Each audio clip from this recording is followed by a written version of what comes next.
तर माजी एटीएस अधिकाऱ्यांच्या या वक्तव्यानंतर सत्ताधारी तसंच विरोधकांचं काय म्हणणं आहे, त्यांनी काय प्रतिक्रिया दिल्या आहेत जाणून घेऊया। त्याशिवाय गोपनीय आदेश पण होता, गोपनीय आदेश होता। मग ते गोपनीय कसं असतंय, त्या गोपनीयतेची वाच्यता करायची नसते। आता ते फुटलंय, भांडं फुटलंय।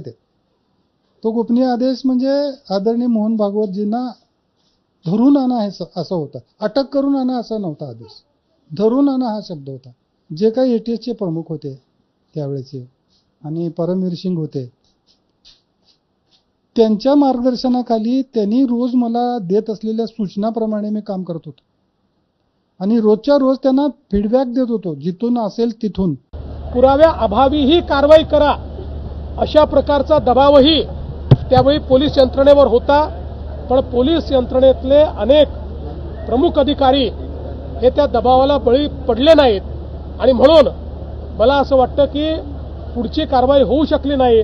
अन्यथा हे खूप डीप रूटेड, खोल रुतलेलं अशा प्रकारचं षडयंत्र होतं। सरकारमध्येच मुश्रीफ साहेब आता मंत्री आहेत आणि त्यांच्याच भावांनी हू किल करकरे नावाचं एक पुस्तक लिहिलेलं आहे। या सगळ्या ज्यांनी काँग्रेसला माफी मागावी अशी हास्यास्पद मागणी केली आहे आणि कालपासून ते फार कांगावा करत आहे आणि त्यांना आता त्यांचा जो अजेंडा आहे, जो गोबेल्स नीतीचा वापर करण्याच्या अनुषंगाने जे सर्व आता त्याला दहशतवादाला रंग जे देत आहेत, या सगळ्यांना ते पुस्तक आता सप्रेम भेट स्वरूपात पाठवणार।